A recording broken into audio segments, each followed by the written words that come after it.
Mesdames et messieurs, nous vous prions d'accueillir Mme Guylaine Ouimet, présidente de l'Ordre des travailleurs sociaux et des thérapeutes conjugaux et familiaux du Québec.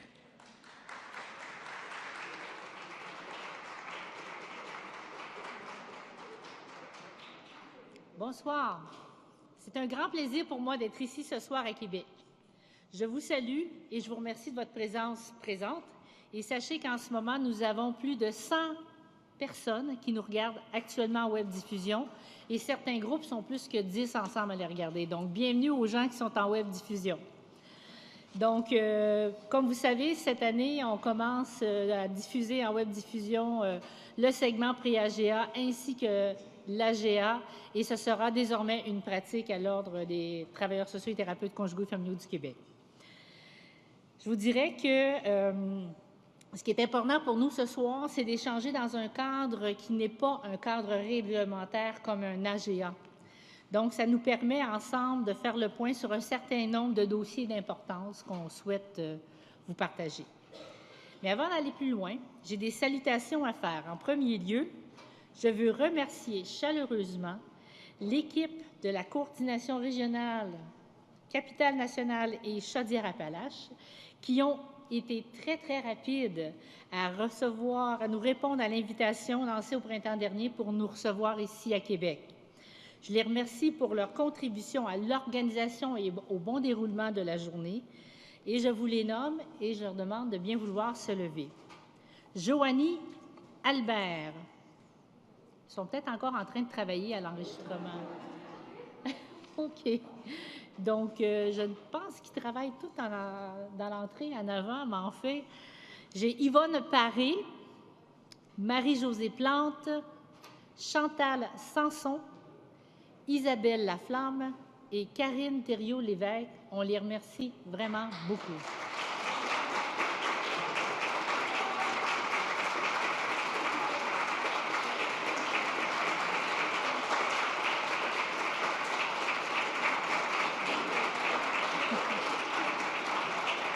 Karine Lévesque-Thériault, Isabelle Laflamme, Chantal Sanson, Marie-Josée Plante, Yvonne Paré et Joanie Albert, on vous remercie sincèrement pour avoir contribué à organiser cette journée qui est spéciale pour nous également. Merci.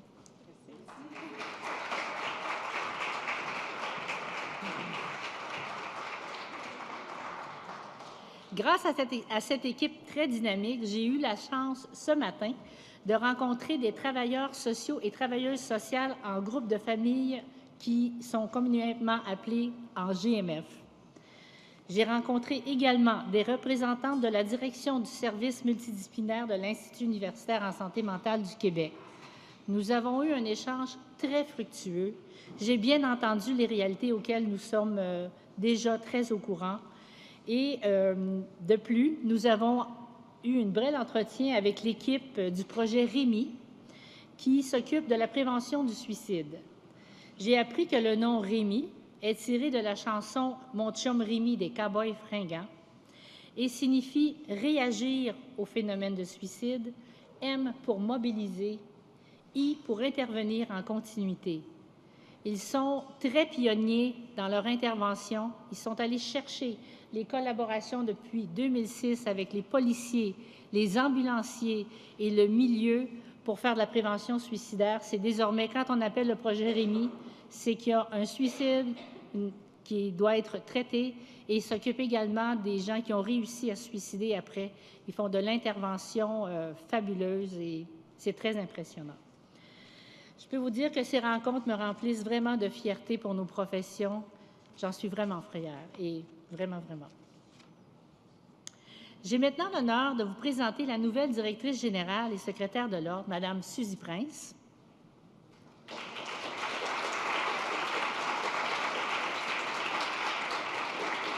Qui sera avec nous tout à l'heure sur cette tribune pour l'Assemblée générale annuelle. Mme Prince possède une grande expérience du système professionnel, ayant à tour de rôle occupé le poste de directrice générale à l'Ordre des médecins vétérinaires ainsi qu'à l'Ordre des hygiénistes dentaires. Elle est reconnue pour ses qualités humaines et pour son talent de gestionnaire. Je lui souhaite la bienvenue parmi nous. Depuis avril 2016, vous êtes tous soumis au règlement de la formation continue obligatoire. comme c'est d'ailleurs le cas pour presque la moitié des ordres professionnels au Québec. En gros, vous le savez, vous avez 2 ans pour compléter 30 heures de formation d'activités variées de formation continue. La première période de référence arrive à sa fin et se termine le 31 mars 2018, donc dans 6 mois. Sachez que l'Ordre reconnaît que ce changement apporte son lot de défis tant pour vous que pour nous. Nous avons déjà modulé certains aspects tels que la gratuité des demandes de reconnaissance, les formations qui sont offertes dans vos milieux de travail et qui répondent aux paramètres du règlement sont automatiquement reconnues. Et nous en ferons probablement d'autres. Tout est perfectible pour un règlement. Cela dit, je tiens à vous assurer que l'Ordre vous offrira le soutien nécessaire au moment de valider la conformité des activités que vous aurez réalisées. Notre objectif n'est pas de vous pénaliser, mais bien d'encourager la réussite de votre développement professionnel. Et pour faire le point sur le règlement, j'invite Mme Hébert, qui est la responsable, de venir vous faire une courte présentation. Mme Hébert.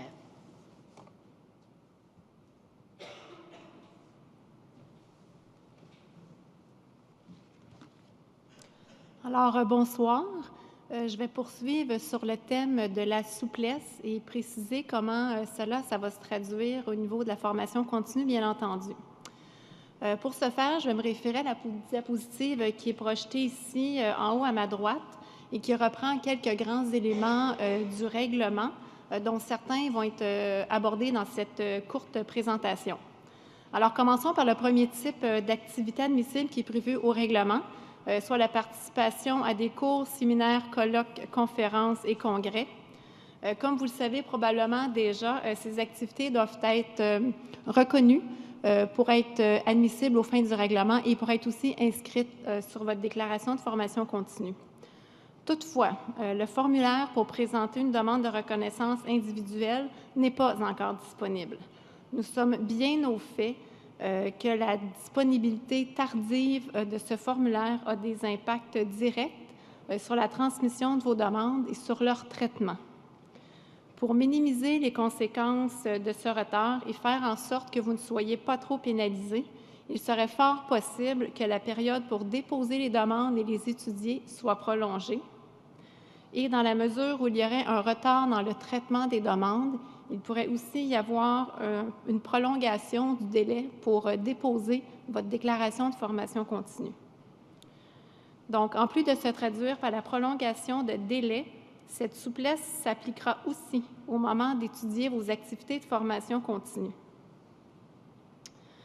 Et puisque vous n'avez pas été en mesure de les faire reconnaître pour le moment. Je me sens fargée un peu, je continue. Toutefois, bien que le formulaire ne soit pas encore disponible, nous avons déjà éclairé bon nombre de gestionnaires et de membres au moment où ils voulaient choisir ou offrir des activités en milieu de travail. Alors, pour ce qui est des activités structurées offertes en milieu de travail, la principale différence par rapport aux activités dont je viens de vous parler réside dans le fait que la demande de reconnaissance n'est pas obligatoire. Toutefois, dans la mesure où vous choisissez quand même de faire reconnaître ces activités pour vous assurer qu'elles sont valides au plan du règlement, nous ferons aussi preuve de souplesse au moment d'en faire l'étude. Sachez toutefois que le fait de suivre une activité en milieu de travail qui n'a pas été reconnue ne vous empêchera pas de l'inscrire à votre déclaration. Puisque le temps qui m'est accordé est assez court et toujours sur le thème de la souplesse, je vais vous parler des activités d'auto-apprentissage. Nous allons étudier la validité de ces activités à la lumière des lignes directrices initiales. Et pour ceux qui nous ont contactés par téléphone ou par courriel, nous allons étudier l'admissibilité sur la base des informations qu'on leur a données par téléphone. Il serait injuste d'étudier ces activités à partir des récentes exigences qui se sont grandement précisées au cours de la période réglementaire. Certaines lignes directrices ont particulièrement évolué, notamment celles qui concernent les activités réalisées en groupe, groupes de discussion, de co-développement, communauté de pratique et supervision de groupe. Je suis aussi consciente que l'ensemble des lignes directrices ne répondent pas à toutes les situations de formation continue et à toutes vos questions. C'est pourquoi elles vont continuer d'être bonifiées. Je pense particulièrement à la définition du mentorat ou encore à la distinction entre un superviseur de stage et un répondant terrain. Pour être à jour quant aux lignes directrices, je vous encourage fortement à consulter régulièrement le guide pratique d'application du règlement en ligne et à lire les infolettes formation continue que vous recevrez maintenant mensuellement, parce qu'elles vous donnent des informations nouvelles sur le guide, en plus de vous donner un ensemble d'informations pertinentes au plan du règlement. Faire preuve de souplesse ne veut pas dire que tout sera accepté. À cet effet, nous vous demandons quand même de faire preuve de vigilance au moment de choisir vos activités de formation continue, mais aussi dans la façon dont elles se déroulent. Et bien que les lignes directrices évoluent, il faut dire que bon nombre d'entre elles étaient quand même déjà élaborées à l'entrée en vigueur du règlement. L'Ordre fera certes preuve de souplesse dans la validité ou l'admissibilité de vos activités. Par contre, cette latitude ne sera pas la même quant au nombre d'heures de formation continue que vous avez à réaliser. Bien que certains outils nécessaires à l'application ne soient pas disponibles, cela ne vous empêche pas de faire des activités de formation continue. J'en profite pour rappeler aux membres qui ont été admis ou réadmis durant la période de référence de présenter une demande de dispense pour que vos obligations de formation continue soient réajustées. Je terminerai en vous disant que la formation continue peut aller bien plus loin qu'un simple règlement. Je pense que nous pouvons évoluer et dépasser les visions comptables et restreignantes qui prévalent actuellement pour voir et saisir la formation continue comme une réelle opportunité de rehausser les standards de la profession.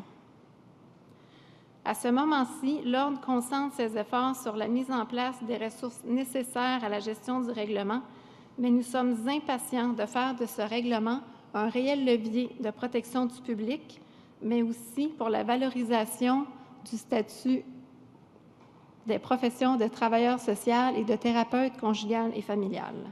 Alors, sur ces mots, je redonne la parole à la présidente. Merci.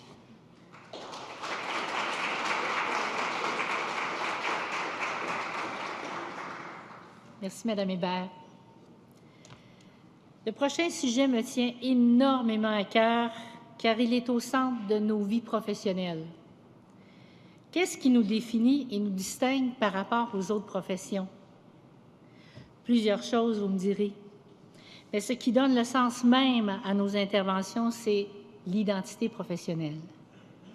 C'est l'ADN de la posture professionnelle. Cette identité professionnelle ne sera jamais aussi importante qu'en cette période d'instabilité et de restructuration auxquelles plusieurs d'entre vous font face journalièrement. Votre identité professionnelle est le levier central pour revendiquer des conditions de pratique qui permettent de déployer l'ensemble de vos compétences dans le respect de la déontologie de nos professions. J'ose même dire qu'une identité professionnelle bien ancrée permet en tout temps de prendre position plutôt que de se taire. On le sait tous, réussir à défendre les plus vulnérables est devenu une problématique de justice sociale, un défi entre les enjeux organisationnels et la réponse aux besoins de la clientèle dans un contexte de performance. Plusieurs d'entre vous nous disent se sentir pris au piège, coincés entre les exigences statistiques et le respect de la pratique déontologique. N'est-ce pas là un non-sens? Au plan politique, nous agissons concrètement auprès de l'État pour faire comprendre l'importance de la place des services sociaux et du rôle fondamental que vous jouez auprès de l'ensemble des personnes vulnérables qui vous sont confiées. D'ailleurs, je me permets une petite aparté. Hier, j'étais avec la ministre Lucie Charlebois, qui défend à bout de bras les services sociaux et qui est très, très soucieuse de savoir comment on fait pour avoir des travailleurs sociaux dans les centres jeunesse et qui aient le goût de rester. C'est sûr qu'on s'en est parlé beaucoup, elle et moi, et elle nous a demandé une collaboration pour lui donner une recette on va y en donner des recettes. Cela dit, vous pouvez compter sur mon engagement sans borne à poursuivre mon travail d'influence auprès des décideurs afin qu'ils agissent sur l'importance d'offrir l'accès à des services sociaux et pour qu'ils comprennent que vous devez compter sur des conditions de pratique convenables afin de protéger le public en leur offrant des services avec rigueur et professionnalisme. Pour relever ce grand défi que je vous lance en cet an 2 de ma présidence, j'ai besoin de vous. Vous êtes plus de 13 000 partout sur le terrain. Imaginez la puissance de votre présence alors qu'à chaque occasion, vous faites connaître et reconnaître votre identité et votre spécificité professionnelle. Il faut arrêter d'hésiter, il faut prendre notre place. Et pour mettre la table quant au sens de l'identité professionnelle, nous avons demandé à 3 de vos collègues, que vous connaissez probablement tous, de nous dire ce que c'est pour chacun d'eux, l'identité professionnelle, dans leur champ d'exercice.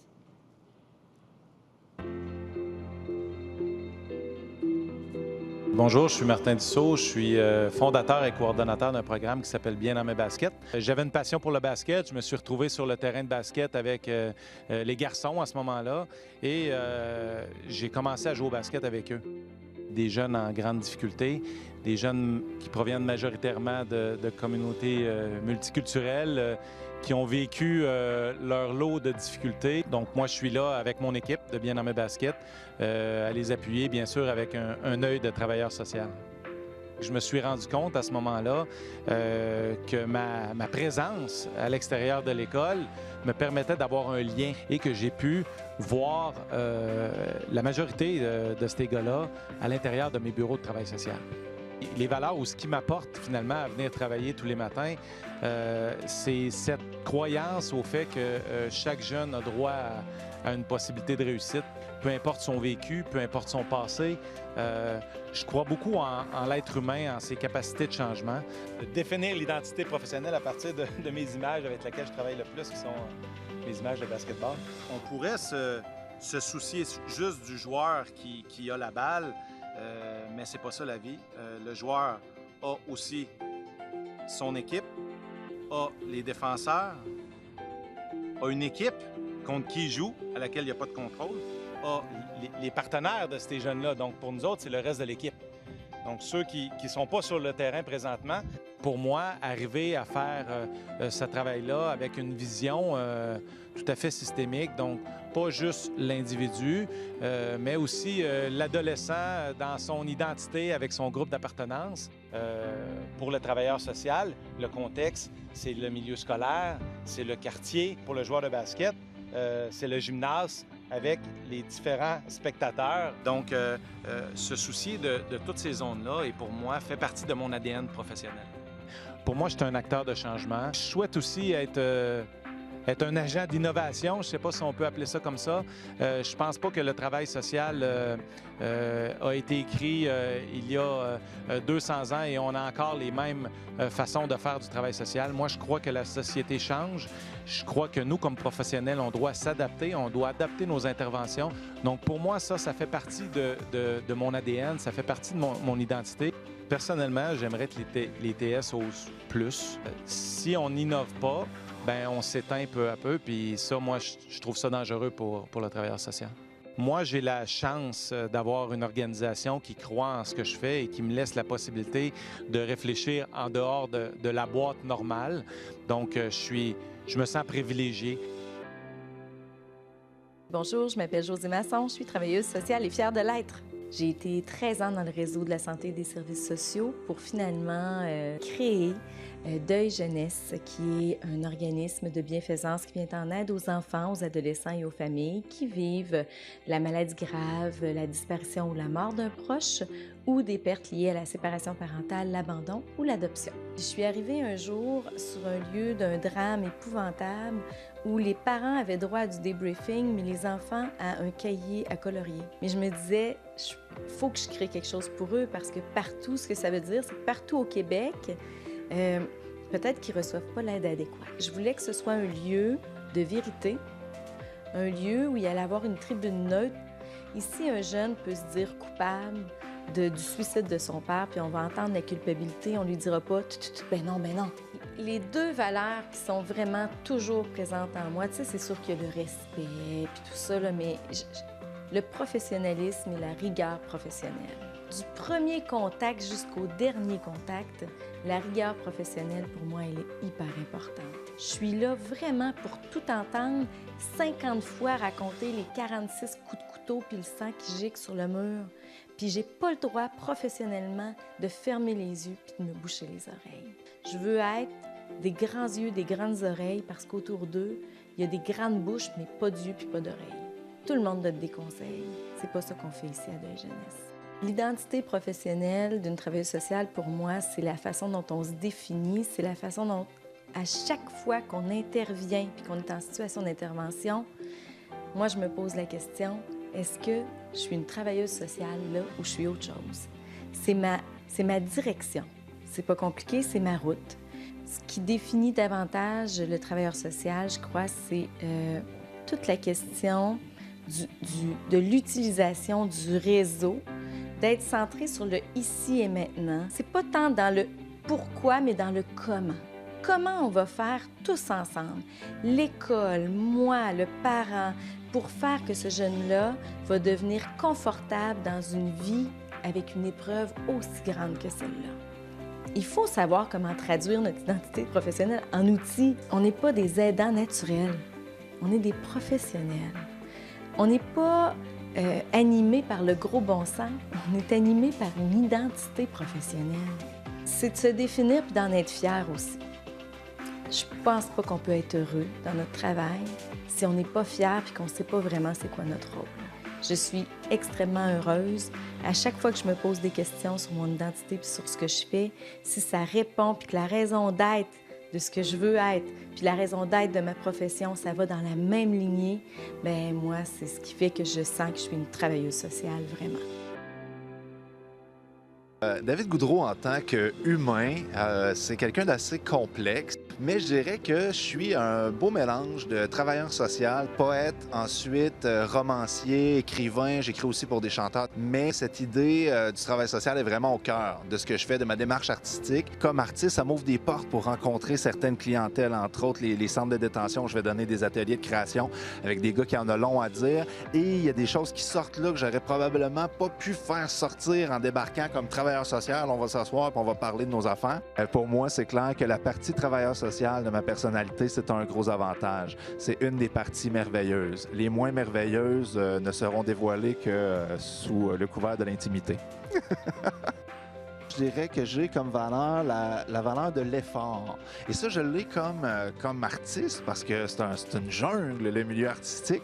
Et comme travailleur social, je crois qu'on a aussi ce devoir de l'effort parce que on porte des causes qui sont pas toujours sexy. Pour moi, l'identité professionnelle du travailleur social, la spécificité de cette identité-là versus tous les autres intervenants en relation d'aide, peu importe le titre, l'ETS, l'ATS, selon moi, c'est celui qui doit avoir la vision globale. C'est celui qui doit avoir le pas de recul qui lui permet d'inscrire ce que vit l'individu ou la famille ou la communauté dans quelque chose de plus grand. Alors que le poète veut dire le monde, veut recevoir pour dire le monde, bien, le travailleur social veut comprendre le monde pour le changer, pour l'améliorer. Et entre autres, avec cette main tendue, cette disponibilité que les TS doivent avoir pour le monde dans le monde. Et le travailleur social, c'est celui qui devrait se permettre dans son organisation de dire oui, mais il ne faut pas perdre de vue qu'autre chose est possible, que nous ne sommes pas condamnés à intervenir toujours de la même façon, que nous ne sommes pas condamnés à offrir des services sans questionner les ressources qu'on nous donne pour offrir ces services-là. Et c'est d'ailleurs un des dangers au niveau de l'identité professionnelle des TS, c'est de devenir des agents de contrôle social, beaucoup plus que des agents de changement social. Le grand défi pour les travailleurs sociaux qui débarquent dans leur bureau en ce moment, c'est de respecter leur formation et qui ils sont. C'est-à-dire de ne pas devenir justement des donneux de services au nom d'un système qui a envie de resserrer la ceinture. C'est pas comme ça qu'on va améliorer, changer le monde. Il faut être capable de dire non, j'ai besoin de temps de rencontre, non, j'ai besoin d'un pas de recul, non, j'ai besoin qu'on me respecte dans mes valeurs comme TS. Donc, je crois que c'est apprendre à dire non. Et parfois, dire non, c'est se dire oui. Donc, dites-vous oui et mettez vos limites. Voilà. T'es pas seul, on est 100. Même si tu te sens seul, au moins 1000, des êtres de sens à l'essence sensible. Peut-être 1 million qui crient, qui créent et s'accrochent à leur crayon. Et qui sait, 8 milliards qui s'ignorent, mais déjà moins et déjà toi. Mettez de la poésie dans vos vies.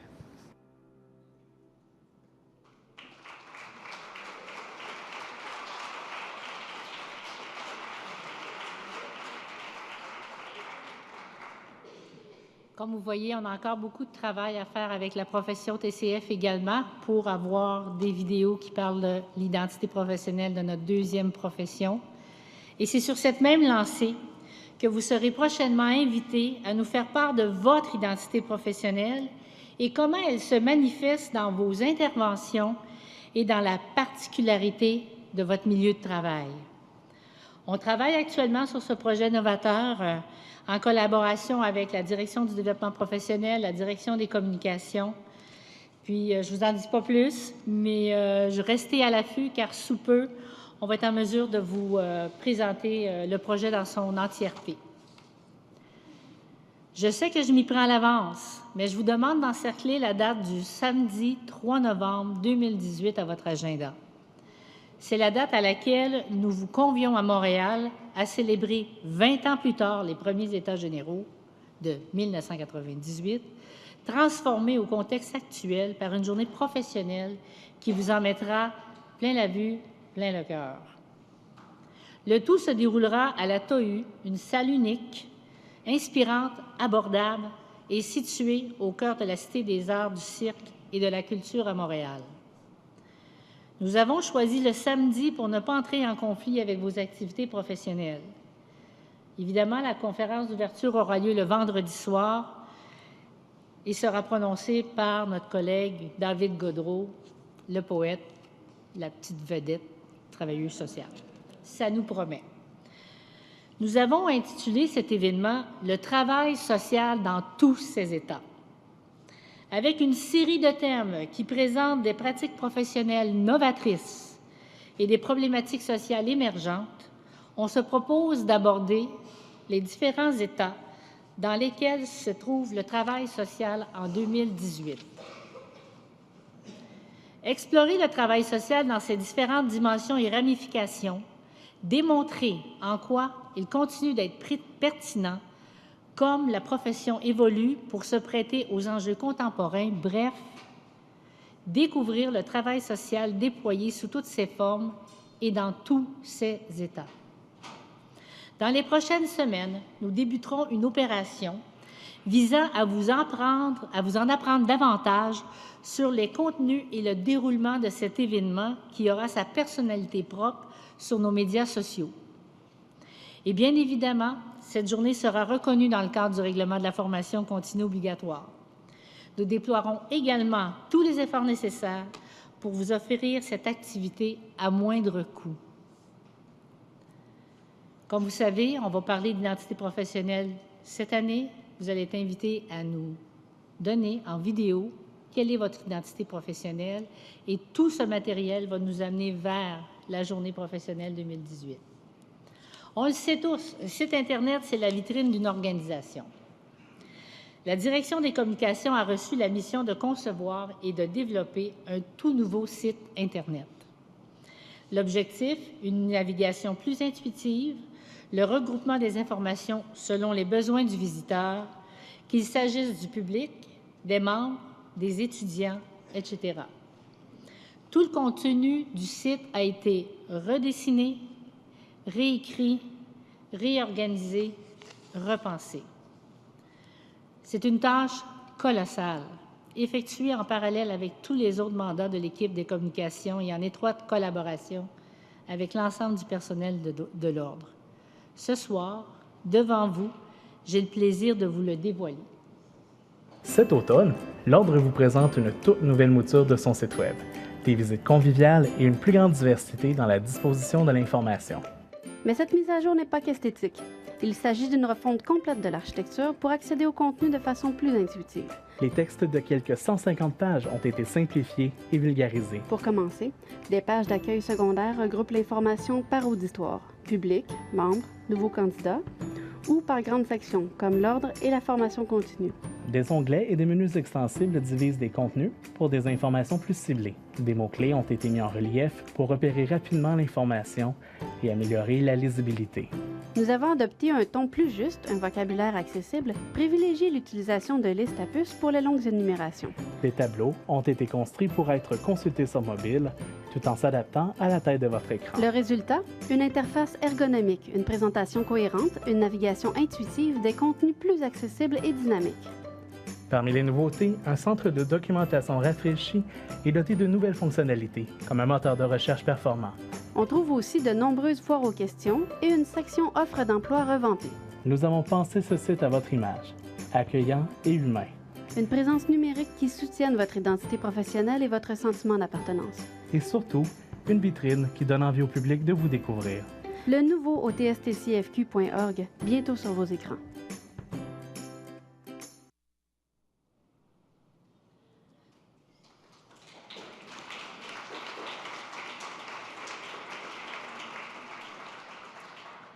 On sait que ça fait longtemps que vous l'attendez, le site Internet. Cependant, je dois vous dire qu'avant de faire la mise en ligne officielle, il nous reste à attacher tous les fils entre sa vitrine et la partie transactionnelle pour nous assurer que tout fonctionne bien dès le lancement. Donc, surveillez vos courriels, nous vous informerons sous peu de la date officielle de sa mise en ligne. Je dirais, à la direction des communications, je tiens à remercier particulièrement David Pinchot,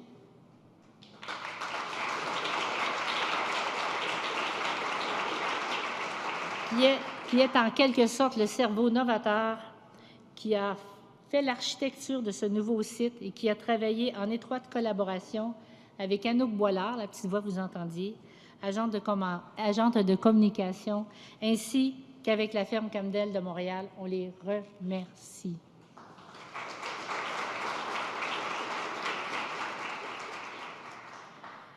Nous sommes maintenant à la partie hommage de cette présentation.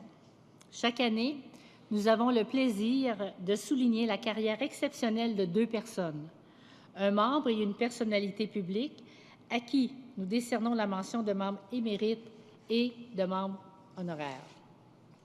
La mention de membre honoraire est décernée à une personnalité publique avec qui nous partageons des valeurs communes et dont l'engagement personnel et professionnel vise la reconnaissance et le respect des droits des personnes les plus vulnérables. Cette année, le jury s'est tourné vers une personnalité qui a consacré l'essentiel de sa carrière à la défense des droits des moins nantis et à la promotion des valeurs de justice et d'équité sociale. Dans la foulée du sommet sur l'économie et l'emploi de 1996, elle lance l'idée d'une loi cadre sur l'élimination de la pauvreté. Sa ténacité fera en sorte qu'en 2002, l'Assemblée nationale adoptera unanimement la loi visant à lutter contre la pauvreté et l'exclusion sociale, la toute première loi d'initiative citoyenne au Québec. Dans un langage accessible, elle a sensibilisé des milliers de personnes et d'intervenants de tous les horizons, y compris ceux de la sphère politique, aux impacts des inégalités sociales et aux stratégies pour éliminer la pauvreté. L'acharnement, la persévérance, les conséquences et les qualités de communicatrice, de même que les valeurs qu'elle véhicule, font en sorte que je suis fière de décerner la mention de membre honoraire à Madame Viviane Labré.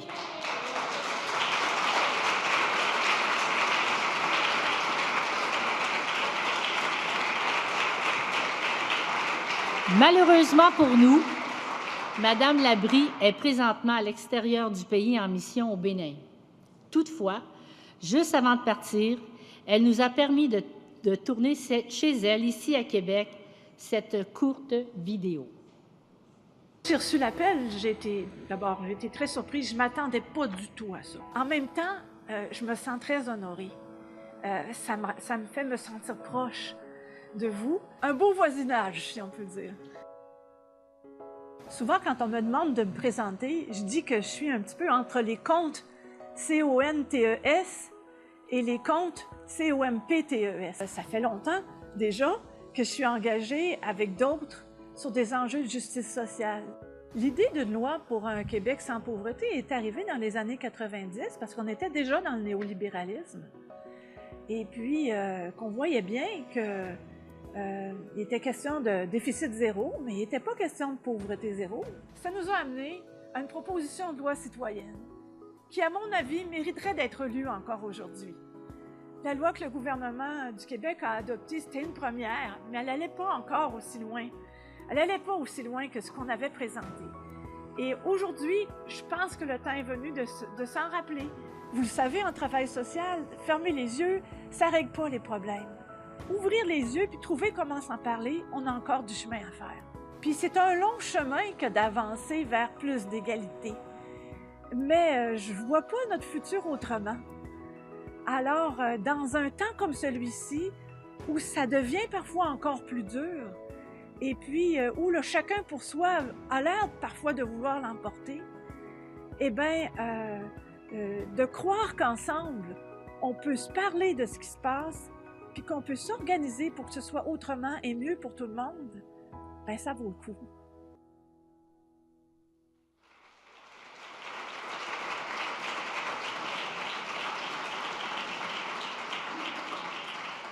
Hey, touchante, Madame Labrie.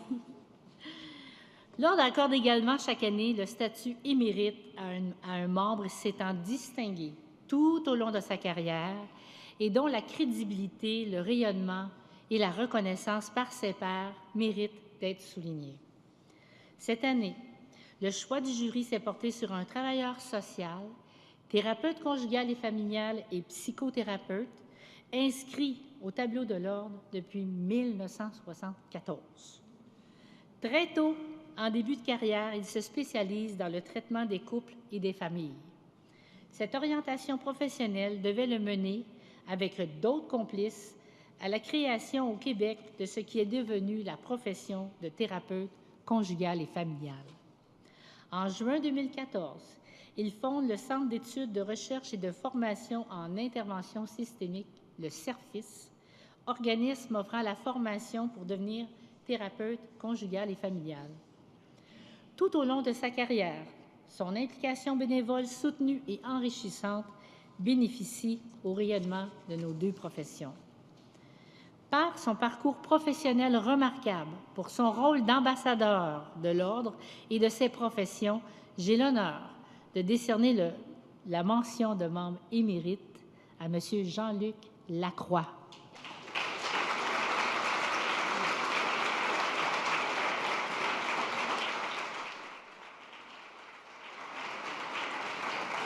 Ça donne de même, et M. Lacroix est également absent ce soir puisqu'il est en vacances à l'étranger. Cependant, il aurait fallu changer notre AGA dans le fond. Cependant, nous avons pu le rencontrer avant son départ également pour saisir sa réaction.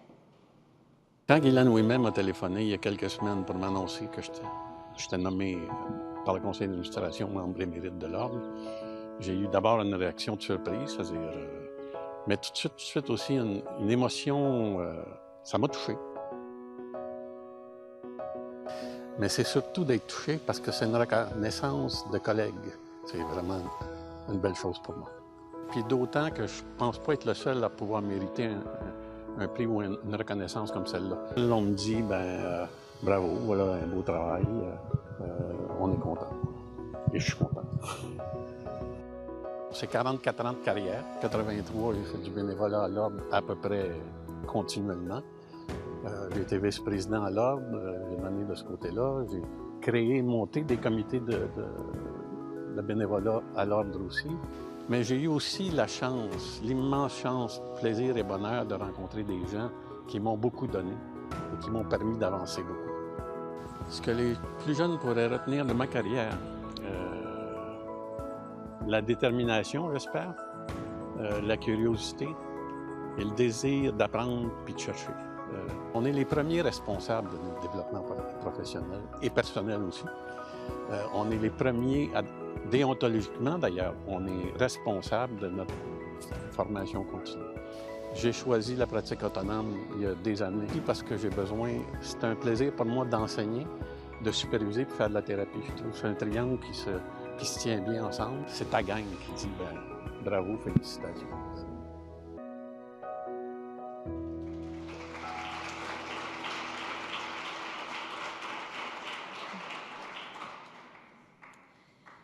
Voilà qui clôt ce segment pré-AGA.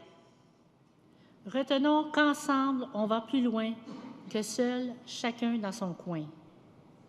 Je vous invite collectivement à prendre l'espace de parole qui vous revient en appui à votre identité professionnelle, tant lors de vos interventions auprès de la clientèle, les couples, les familles, que lors des discussions d'équipe ou auprès des décideurs. À plus de 13 000 voix, on va définitivement plus loin.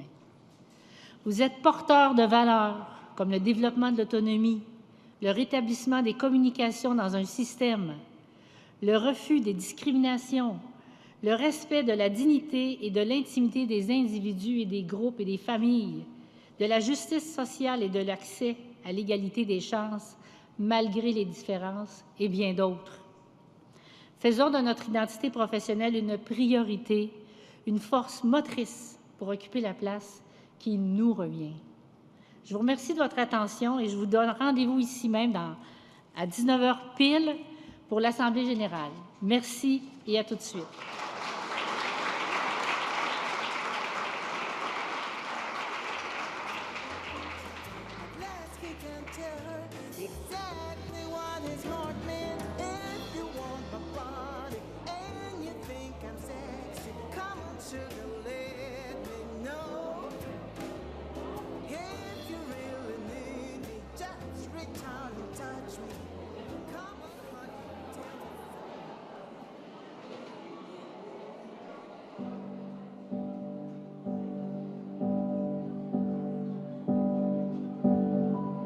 Un grand mouvement perpétuel.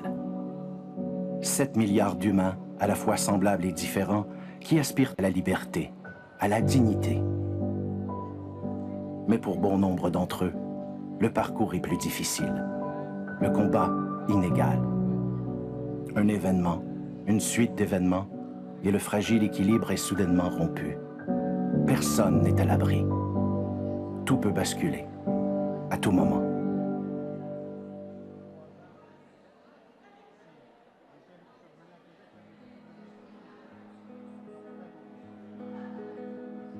J'ai pas toujours été comme ça. Ça n'a jamais été facile, mais là, je me sens tellement usée. Moi aussi, j'avais des rêves. Être en amour. Voir grandir mes enfants. Elle est rendue où, cette fille-là? Puis tous ces gens qui me jugent, ou bien qui m'ignorent, comme s'ils me voyaient pas. Comme si j'existais pas. Là, je rêve juste à un peu d'intimité, à un peu de chaleur.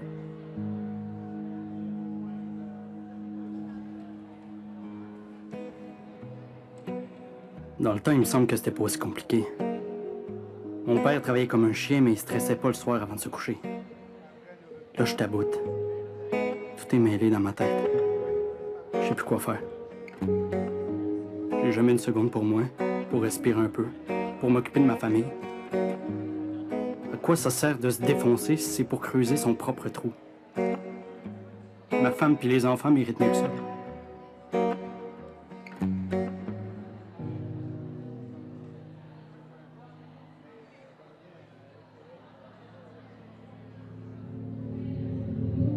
Le choc a été terrible.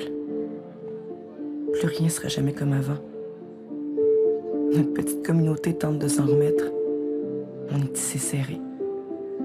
Mais perdre ma sœur, ma complice, voir sa vie détruite, je peux juste pas m'y faire. À certains moments, la tristesse revient. Tellement forte.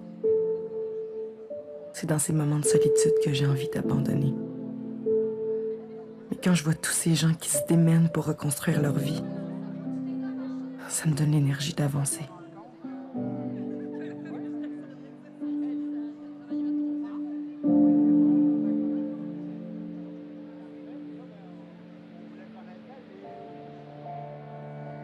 J'en reviens pas encore. Mes parents, ils vont se séparer. Mon père, il est gay. Il s'en va vivre avec son chum. Mon père, il est gay, puis je le savais même pas. Là, il voudrait que j'aille vivre avec lui et l'autre gars. Je sais pas quoi faire. C'est sûr que ça va se savoir. J'ai pas fini de me faire écœurer avec ça. Devrais-tu en parler? Pourquoi ça m'arrive à moi?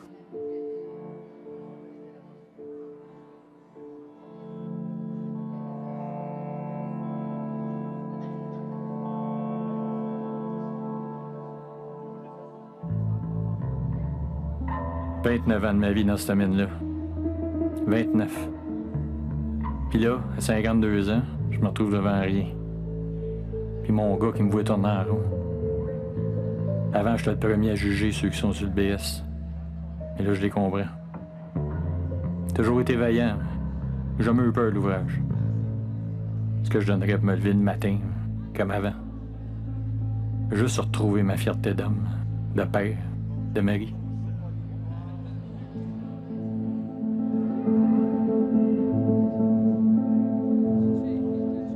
Il fait toujours gris depuis que Stéphanie est partie. Je me demande ce qu'elle faisait l'année passée à ce moment-ci. Elle était tellement... J'entends encore ses rires. C'était vraiment une enfant joyeuse. Pourquoi? Pourquoi s'être rendue là? Je peux pas croire qu'on n'a rien vu passer. Puis son mot d'ordinateur était toujours là-dessus. À la fin, j'aurais dû lui couper ça.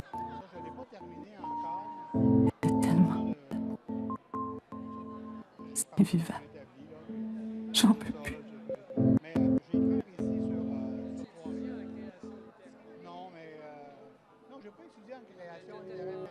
Faut parfois un peu d'aide pour renverser la tendance, pour interrompre le cycle de la douleur et raviver l'espoir.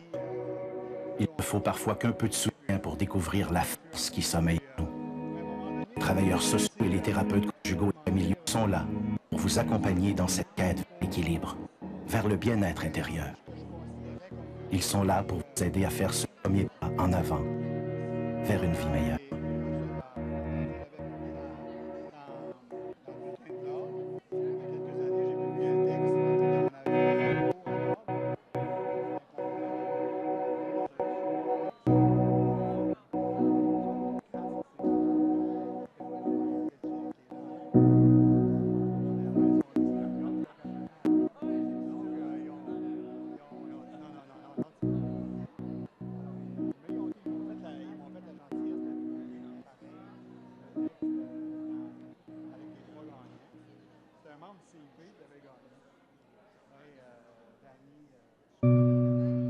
Seul, à perdre la face à l'espoir, quand la farce dure, de force t'endure, perdu, l'histoire se répète et perdure.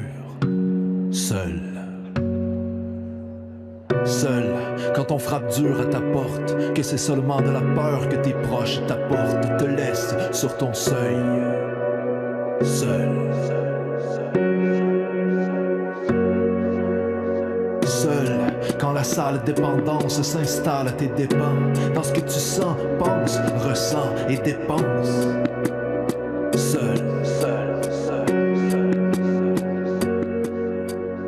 seul, avec tes limites, que de simples marches des limites, quand plus rien ne marche et que la fatigue s'invite. Seul, seul, seul, seul, seul. Seul. Avec la peur en face, pendant que ta faim s'enfonce, besoin de caresses sur tes carences, enfin, vivre ton enfance. Seul, seul, face à la violence qui laisse l'estime prendre du lest dans l'ordinaire inacceptable, à force de coups, te sentir coupable. Seul. Seul, à te faire traiter d'incapable, à traîner tes plaies sous les ciels gris, passer chaque repas en dessous de la table. Un vide amer sur une vie aigrie. Seul, avec ta différence, les états diffèrent mais la même errance. Tu cherches à prendre ta place dans le monde, si le monde peut te faire une place.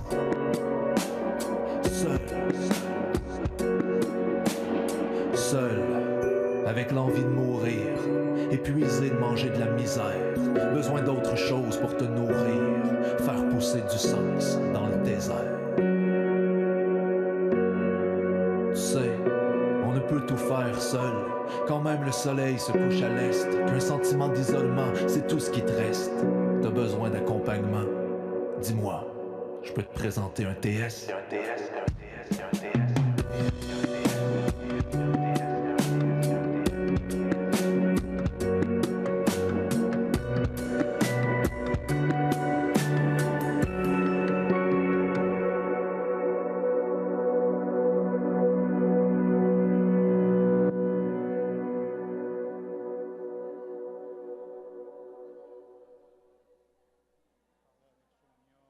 La vie vous embrouille et vous ne vous en sortez plus. Les travailleurs sociaux sont là pour vous aider à trouver des solutions et surmonter vos difficultés.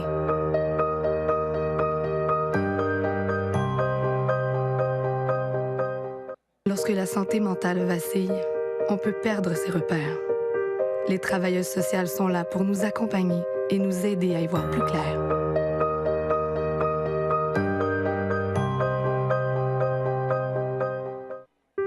Les premières années de la vie sont déterminantes. Les travailleuses sociales veillent au mieux-être des familles afin que les enfants puissent grandir entourés d'amour.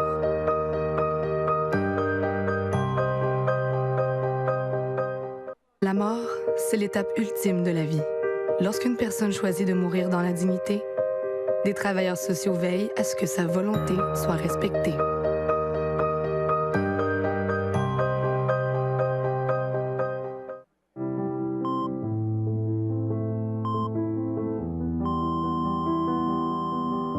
Son absence vous fait mal, livrez-vous à un thérapeute conjugal et familial.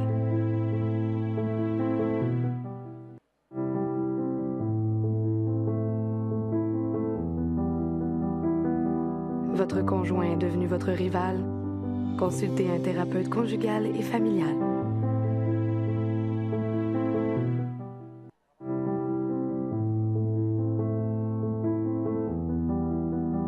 La connexion avec votre enfant est coupée? Un thérapeute conjugal et familial peut vous aider à vous retrouver.